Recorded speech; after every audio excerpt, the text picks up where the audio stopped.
February 27 ಅಂದರೆ ನಾಳಿದ್ದು ಬರುವ ಶುಕ್ರವಾರದ ದಿನ ಆಮಲಕಿ ಏಕಾದಶಿ ಬಂದಿದೆ. ಈ ದಿನದಂದು ವಿಷ್ಣುದೇವರನ್ನು ಹೇಗೆ ಪೂಜಿಸಬೇಕು, ಸ್ನಾನದ ನೀರಿಗೆ ಯಾವ ವಸ್ತು ಬೆರೆಸಿ ಸ್ನಾನ ಮಾಡಬೇಕು, ಈ ದಿನ ಯಾವ ವೃಕ್ಷ ಸ್ಪರ್ಶ ಮಾಡಿದರೆ ಪುಣ್ಯ ಲಭಿಸುತ್ತೆ, 1000 ಗೋದಾನ ಮಾಡಿದ ಫಲದ ಜೊತೆಗೆ ವಿಷ್ಣುದೇವರ ರಕ್ಷಣೆ ಪ್ರಾಪ್ತಿಯಾಗುತ್ತದೆ ಎಂದು ಇವತ್ತಿನ ಈ ವಿಡಿಯೋದಲ್ಲಿ ಸಂಪೂರ್ಣವಾಗಿ ತಿಳಿಸಿಕೊಡ್ತೀವಿ. ಬನ್ನಿ. ಫೆಬ್ರವರಿ 26 ಮಧ್ಯರಾತ್ರಿ ಅಂದರೆ 27ನೆಯ ತಾರೀಕು ಆರಂಭವಾಗಿರುತ್ತೆ. ಶುಕ್ರವಾರ ಬೆಳಿಗ್ಗೆ 12 ಗಂಟೆ 33 ನಿಮಿಷದಿಂದ ಶುಕ್ರವಾರ ರಾತ್ರಿ 10 ಗಂಟೆ 32 ನಿಮಿಷದವರೆಗೆ ಆಮಲಕಿ ಏಕಾದಶಿಯ ತಿಥಿ ಇರುತ್ತದೆ. ಈ ಏಕಾದಶಿಯನ್ನು ಆಮಲಕಿ ಎಂದು ಏಕೆ ಕರೆಯುತ್ತಾರೆ ಅಂತ ತಿಳಿಯುವುದಾದರೆ, ಆಮಲಕಿ ಎಂದರೆ ನೆಲ್ಲಿಕಾಯಿ ಎಂದರ್ಥ. ಈ ದಿನದಂದು ನೆಲ್ಲಿಕಾಯಿ ದಾನ, ಪೂಜೆ, ದೀಪಾರಾಧನೆ ಮಾಡುವುದು ತುಂಬಾ ವಿಶೇಷ. ಬ್ರಹ್ಮದೇವನು ವಿಷ್ಣುವಿನ ನಾಭಿಯಿಂದ ಹುಟ್ಟಿಕೊಂಡನು. ಬ್ರಹ್ಮನಿಗೆ ತನ್ನ ಸೃಷ್ಟಿಯ ಬಗ್ಗೆ, ಅಸ್ತಿತ್ವದ ಬಗ್ಗೆ ತಿಳಿದುಕೊಳ್ಳುವ ಆಸೆಯಾಯಿತು. ಅದಕ್ಕಾಗಿ ಬ್ರಹ್ಮನು ಕಠಿಣ ತಪಸ್ಸನ್ನು ಮಾಡುತ್ತಾನೆ. ಅವನ ತಪಸ್ಸಿನಿಂದ ಪ್ರಸನ್ನನಾದ ಮಹಾವಿಷ್ಣು ಬ್ರಹ್ಮನ ಮುಂದೆ ಪ್ರತ್ಯಕ್ಷನಾಗ್ತಾನೆ. ತಮ್ಮ ಸೃಷ್ಟಿಕರ್ತನನ್ನು ನೋಡಿದ ಬ್ರಹ್ಮದೇವರು ಭಾವುಕನಾಗಿ ಕಣ್ಣಿಂದ ನೀರು ಬರುತ್ತದೆ. ಬ್ರಹ್ಮನ ಕಣ್ಣೀರು ಬಿದ್ದ ಸ್ಥಳದಲ್ಲಿ ನೆಲ್ಲಿಕಾಯಿಯ ಗಿಡವಾಗಿ ಹುಟ್ಟುತ್ತದೆ. ಆಗ ವಿಷ್ಣುವು, ಈ ವೃಕ್ಷ ನಿನ್ನ ಕಣ್ಣೀರಿನಿಂದ ಹುಟ್ಟಿಕೊಂಡಿದೆ, ಈ ಮರದ ಕಾಯಿ ನನಗೆ ತುಂಬ ಪ್ರಿಯವಾಗುತ್ತದೆ ಅಂತ ತಿಳಿಸುತ್ತಾನೆ. ಇಂದಿನಿಂದ ಆಮಲಕಿ ಏಕಾದಶಿ ಉಪವಾಸ ಆಚರಿಸುವ ಹಾಗೂ ನೆಲ್ಲಿಕಾಯಿಯ ಮರವನ್ನು ಪೂಜಿಸುವವರಿಗೆ ಶುಭ ಫಲಗಳು ದೊರೆಯುತ್ತವೆ ಎಂದು ಹೇಳುತ್ತಾನೆ. ಅವರಿಗೆ ಮೋಕ್ಷ ಹಾಗೂ ಸ್ವರ್ಗ ಪ್ರಾಪ್ತಿಯಾಗುತ್ತದೆ ಎಂದು ಮಹಾವಿಷ್ಣು ದೇವರೇ ತಿಳಿಸಿದ್ದಾರೆ. ಪಾಲ್ಗುಣ ಮಾಸದ ಶುಕ್ಲ ಪಕ್ಷದ ಏಕಾದಶಿಯನ್ನು ಯಾರು ಶ್ರದ್ಧೆ ಭಕ್ತಿಯಿಂದ ಆಚರಿಸುತ್ತಾರೋ ಅವರಿಗೆ ಸದಾ ನನ್ನ ರಕ್ಷಣೆ ಇರುತ್ತದೆ ಅಂತ ತಿಳಿಸಿದ್ದಾರೆ. ಪದ್ಮಪುರಾಣದಲ್ಲಿ ಈ ಆಮಲಕಿ ಏಕಾದಶಿಯ ವಿಶೇಷ ಉಲ್ಲೇಖವಿದೆ. ಈ ಏಕಾದಶಿಯ ಇಂದಿನ ದಿನ ರಾತ್ರಿಯಿಂದಲೇ ಅಲ್ಪ ಆಹಾರ ಸೇವಿಸಿ ಏಕಾದಶಿ ಇಡೀ ದಿನ ನಿಯಮದಿಂದ ಉಪವಾಸವನ್ನು ಮಾಡಬೇಕು. ಈ ಏಕಾದಶಿಯ ದಿನ ಬೆಳಿಗ್ಗೆ ಬೇಗನೆ ಎದ್ದು ಸ್ನಾನದ ನೀರಿಗೆ ನೆಲ್ಲಿಕಾಯಿಯನ್ನು ಬೆರೆಸಿ ಸ್ನಾನ ಮಾಡಿಕೊಳ್ಬೇಕು. ಇದರಿಂದ ಬ್ರಹ್ಮ, ವಿಷ್ಣು, ಲಕ್ಷ್ಮೀದೇವರ ಅನುಗ್ರಹ ಸಿಗುತ್ತದೆ. ಸ್ನಾನದ ನಂತರ ದೇವರ ಕೋಣೆಯಲ್ಲಿ ಹಳದಿ ವಸ್ತ್ರವನ್ನು ಮಣೆಯ ಮೇಲೆ ಹಾಸಿ ವಿಷ್ಣು ಲಕ್ಷ್ಮಿಯ ಚಿತ್ರಪಟ ಇಟ್ಟು ವಿವಿಧ ಪುಷ್ಪ ಹಾಗೂ ತುಳಸಿ ಮಾಲೆಗಳಿಂದ ಅಲಂಕಾರ ಮಾಡಿಕೊಳ್ಬೇಕು.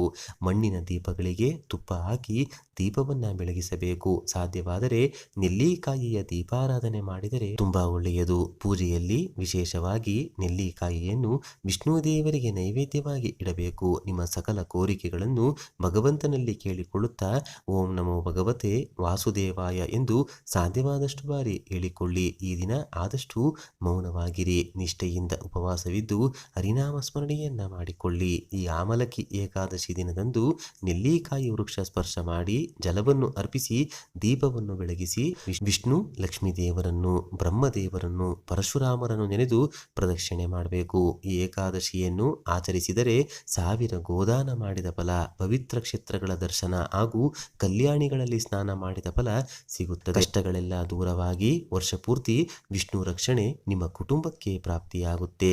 ಏಕಾದಶಿಯ ಮರುದಿನ ಅಂದರೆ ದ್ವಾದಶಿಯ ದಿನ ಬೆಳಿಗ್ಗೆ 6 ಗಂಟೆ 50 ನಿಮಿಷದ ನಂತರ ಉಪವಾಸವನ್ನು ನೀವು ಬಿಡಬಹುದು. ಈ ಏಕಾದಶಿಯ ವಿಶೇಷಕತೆ ಏನೆಂದರೆ, ಪೂರ್ವ ಕಾಲದಲ್ಲಿ ಚೈತ್ರರಥನೆಂಬ ಮಹಾರಾಜನಿದ್ದನು. ಇದನು ಸಾಕ್ಷಾತ್ ವಿಷ್ಣುದೇವರ ಪರಮಭಕ್ತನಾಗಿದ್ದನು. ಪ್ರತಿ ಏಕಾದಶಿಯ ಜೊತೆಗೆ ಆಮಲಕಿ ಏಕಾದಶಿಯ ವ್ರತವನ್ನು ಬಹಳ ಕಟ್ಟುನಿಟ್ಟಾಗಿ ಮಾಡಿಕೊಂಡು ಬಂದಿರುತ್ತಾನೆ. ಧರ್ಮಕ್ಕೆ ವಿರುದ್ಧವಾಗಿ ಆ ರಾಜ ಹಾಗೂ ಆ ರಾಜನು ಆಳುತ್ತಿದ್ದ ರಾಜ್ಯದ ಜನಗಳು ಎಂದಿಗೂ ಮಾಡುತ್ತಿರಲಿಲ್ಲ.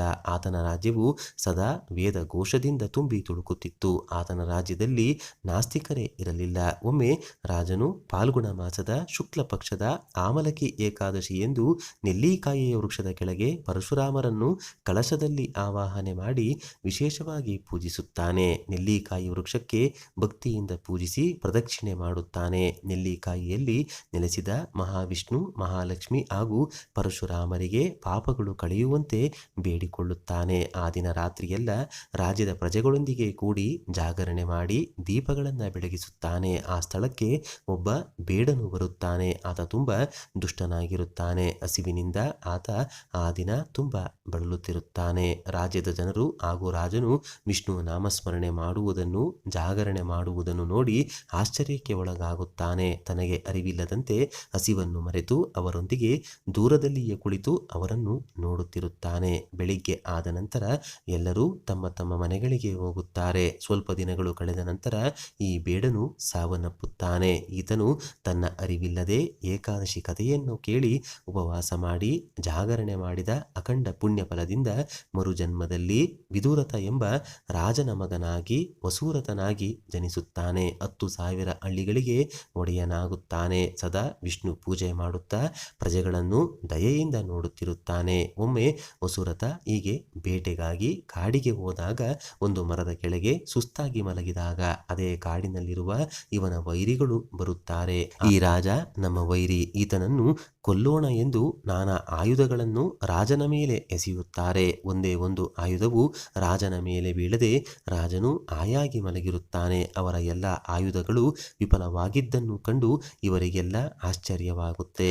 ಆಗ ರಾಜನ ದೇಹದಿಂದ ಒಬ್ಬ ಸ್ತ್ರೀಯು ಹೊರಬಂದು ಆಕೆಯ ಕಣ್ಣಿನಿಂದ ಬೆಂಕಿಯ ಕಿಡಿ ಹೊರಬರುತ್ತದೆ. ದಿವ್ಯ ಅಲಂಕಾರದಿಂದ ದರ್ಶನ ನೀಡುತ್ತಾ ರಾಜನ ವೈರಿಗಳನ್ನೆಲ್ಲ ನಾಶ ಮಾಡುತ್ತಾಳೆ. ರಾಜನಿಗೆ ಎಚ್ಚರವಾದಾಗ ಆತನ ವೈರಿಗಳೆಲ್ಲ ಸತ್ತು ಬಿದ್ದದ್ದನ್ನು ನೋಡಿ ರಾಜನಿಗೆ ಆಶ್ಚರ್ಯವಾಗುತ್ತೆ. ಆಗ ಅಶರೀರವಾಣಿಯೊಂದು ರಾಜನಿಗೆ ಕೇಳಿಸುತ್ತದೆ. ಕೇಶವ ನಿನ್ನನ್ನು ರಕ್ಷಿಸಿದ್ದಾನೆ. ಪೂರ್ವ ಕಾಲದಲ್ಲಿ ನೀನು ಆಮಲಕಿ ಏಕಾದಶಿ ಕಥೆ ಕೇಳಿ ಜಾಗರಣೆ ಮಾಡಿ ಆಚರಿಸಿದ್ದೆ. ಅದರಿಂದಲೇ ನಿನಗೆ ಮರುಜನ್ಮದಲ್ಲಿ ರಾಜನ ಜೀವನ ಪ್ರಾಪ್ತಿಯಾಗಿದೆ ಎಂದು ಹೇಳಿದಾಗ ರಾಜನ ಕಣ್ಣಿನಲ್ಲಿ ಆನಂದದಿಂದ ನೀರು ಬಂತು. ಈ ಏಕಾದಶಿಯ ವ್ರತಕಥೆಯನ್ನ ಕೇಳಿದರೆ ಸಕಲ ಪಾಪಗಳು ಕಳೆದು ಪುಣ್ಯಫಲ ಪ್ರಾಪ್ತಿಯಾಗುತ್ತೆ. ನೋಡಿದ್ರಲ್ಲ, ಆಮಲಕಿ ಏಕಾದಶಿಯ ವ್ರತಕಥೆ ಹಾಗೂ ವಿಷ್ಣು ದೇವರ ಪೂಜೆಯ ವಿಧಾನವನ್ನ ಇವತ್ತಿನ ಈ ವಿಡಿಯೋದಲ್ಲಿ ತಿಳಿಸ್ಕೊಟ್ಟಿದ್ದೀವಿ. ಈ ಮಾಹಿತಿ ನಿಮಗೆ ಇಷ್ಟವಾದರೆ ತಪ್ಪದೆ ಜೈ ಶ್ರೀ ಮಹಾವಿಷ್ಣು, ಜೈ ಶ್ರೀ ಮಹಾಲಕ್ಷ್ಮಿ ಅಂತ ಬರೆದು ಈ ವಿಡಿಯೋನ ಪ್ರತಿಯೊಬ್ಬರಿಗೂ ಶೇರ್ ಮಾಡಿ. ಧನ್ಯವಾದ ಸ್ನೇಹಿತರೆ.